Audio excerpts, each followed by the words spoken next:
नमस्कार। प्रस्तुत है आज का चिंतन। उन दिनों दीनबंधु एंड्रूज शांति निकेतन में रहते थे। एक दिन एक पादरी प्राध्यापक उनसे मिलने आए। वार्तालाप के बीच पादरी ने पूछा, क्या यहाँ कोई गिरजाघर है? एंड्रूज के मना करने पर उन्होंने कहा, तब आपको रविवार को प्रार्थना करने में बड़ी कठिनाई पड़ती होगी। रविवार का दिन था। उस दिन विद्यार्थी वर्ग कुछ विशेष धर्म चर्चा करने आ गया। दीनबंधु उसी ज्ञान विनोद में लगे रहे। जब पादरी चलने लगे तो एंड्रूज ने कहा, मेरी असली प्रार्थना सद्ज्ञान संवर्धन की सेवा साधना में लगे रहना ही है। रविवार की पूजा भी मैं इसी तरह पूरी कर लेता हूँ। ज्ञान यज्ञ इस युग का सबसे बड़ा परमार्थ है। जनमानस की दिशा परिवर्तन करके ही वर्तमान विपत्तियों और उलझनों का हल निकाला जा सकता है। ज्ञान यज्ञ का प्रयोजन लोकमानस का भावनात्मक नवनिर्माण करना है। विवेक जागरण का व्यापक आंदोलन ही इन विपन्नताओं का समाधान करने में समर्थ हो सकता है। इसलिए परिजनों को आग्रह और अनुरोध पूर्वक यह प्रेरणा दी जाती रही है कि वे अपने समय, श्रम, ज्ञान, प्रभाव एवं धन का एक अंश ज्ञान यज्ञ के लिए नियमित रूप से लगाते रहें।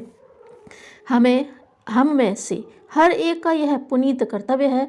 इसका पालन किया ही जाना चाहिए।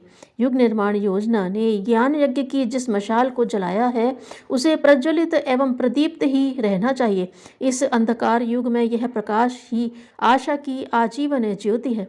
व्यक्ति और समाज के उज्ज्वल भविष्य की संभावना अपने इस अभियान की सफलता पर निर्भर है। इसलिए हम में से किसी को भी इस दिशा में अन्य मनस्क नहीं होना चाहिए, उपेक्षा नहीं करनी चाहिए। कितने अनावश्यक और अनुपयोगी कार्यों में हमारा बहुत सा समय, मनोयोग एवं धन बर्बाद होता रहता है। क्या यह उचित न होगा कि उसे रोककर, बचाकर उस शक्ति को ज्ञान योग के लिए नियोजित किया जाए?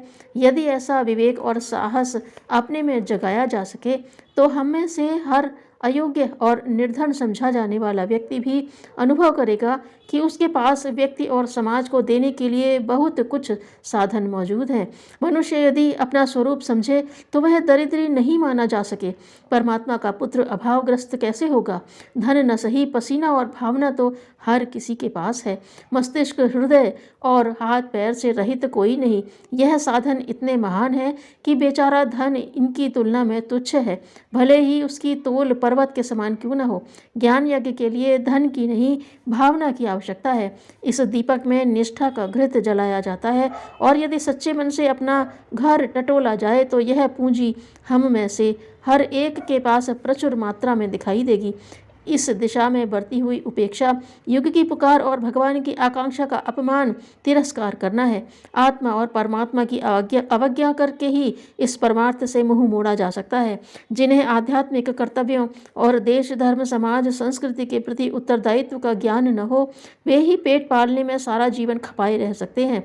उन्हीं के मुंह से फुर्सत न मिलने जैसा भौना बहाना शोभा दे सकता है। जिस कार्य को आवश्यक समझा जाए उसके लिए फुर्सत न मिले जैसी ऊंची बात कही ही नहीं जा सकती।